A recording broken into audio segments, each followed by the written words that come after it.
The cemetery memorializes the people who served our country in some way, whether it be in war or recipients of the Purple Heart or Silver Star honors. The viewers are asked to show respect to those people and remember those who have fallen for our country. This monument is located in Arlington, Virginia, on the property once owned by Confederate General Robert E. Lee. Its hilly landscape overlooks the National Mall with specific views of the Washington Monument and Capitol. Emotionally, this is a very sacred space as it is a cemetery.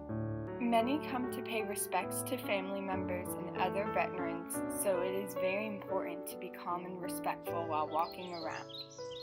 This sacredness fits into the landscape because it's very isolated from other buildings. The trees and hills block off views so the visitors can be fully present at the cemetery. Although the first military burial occurred on May 13, 1864, the Arlington National Cemetery had a complex series of events that shaped the function that the land would serve in later years. Initially, the land was owned by Washington Parke Custis, the step-grandson of George Washington.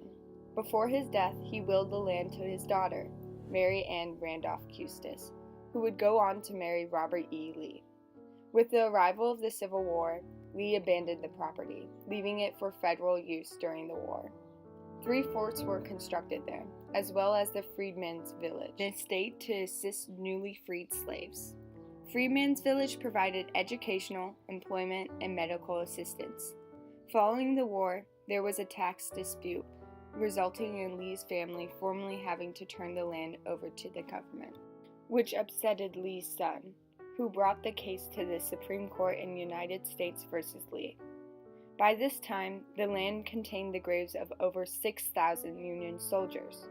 He won the case and gained back the land, but in later years he would sell it back to the federal government. By June of 1864, the War Department designated the land as a national cemetery, as a result of an increased number of fatalities from the war. In 2010, there was an onset controversy following the discovery of mismarked graves. In some cases, graves were found to have several bodies stacked on top of one another. Those in charge of management at the cemetery refused to cooperate with the investigation. This overcrowding in the cemetery provoked the public to reflect on the mass numbers of men and women involved in war efforts over the years, many of whom are disregarded and not credited for their service. This next clip is an interview with a veteran. It brings some emotion back. Do you mind explaining how that is? Well, I've got some friends with that. I've got a friend that will be buried here. He got shot down at 65 in 72. And what does this mean for you then, coming to the cemetery?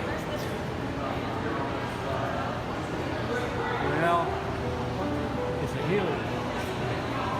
Probably get more healing from Vietnam War. The cemetery was split into 70 sections. Within those sections, the gravestones are aligned in different ways.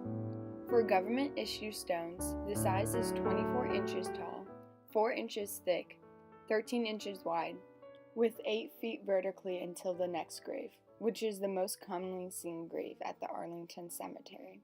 There are also groups of stones that families purchase which are more elegant and larger. These stones could be grouped with other elegant graves but are typically along the side of government-issued ones. The designated and more hidden gravestones and tombs belong to higher-ranking officials and persons such as presidents and generals. For the most part, the monument as a whole is very organized. The writing on the gravestones are facts as it states who died and when they died. There are numbers on the stones which give the cemetery order, and this makes it easier for visitors to find their loved ones. The numbers are small because they do not symbolize importance. The names and dates hold the most significance and have a bigger font in order to catch the viewer's eye while walking through. Every gravestone has at least a name and date on it, so the written elements coincide with the visual ones. Throughout the cemetery, there are overlooks that have famous quotes in stone that are quite visually pleasing. The Arlington Cemetery evokes a lot of emotion because of its burial ground, where families and visitors come to respectfully mourn and appreciate the deceased. The Arlington Cemetery is based upon credibility, for it is exclusively for those who have served and honored our country, and veterans that are still buried there today. The cemetery is organized into lots ranging 1 through 50 and has an abundance of interesting statistics and calculations for the number of people buried, separating them into categories like war nurses, ranks in the military, and so on. There are also special strategically placed tombs for presidents and their wives. The main focal point and metaphor for the cemetery is the eternal flame, which is placed by the burial of President John F. Kennedy. This eternal flame has been burning since 1963 and looks over the 624 acres of tombstones for the fallen veterans. This flame represents the forever lasting impact of our veterans and the physical representation of their undying memory. Someone visiting the monument might take a moment to respectfully look at the final resting place of over 400,000 men and women lying perfectly in rows over 624 acres of land. People in the community appreciate the importance of the land, but don't necessarily appreciate it more than non-community members. The first question is, what are you guys doing here today? Like, what's your purpose for being here? Okay, this is my sister and this is my friend forever. Okay. And we're just left our husbands at home, and we're here in we used to live in DC. My husband was stationed at Fort Belvoir. Okay. And so this is just we doing a road trip together, and we thought we'd come here. Okay. We wanted to see the tomb of the unknown soldier and Kennedy's grave. Yeah. Okay. Yeah. We're from Minnesota. She's from Arizona. Okay. Do any of you guys have any like family buried here or friends? No.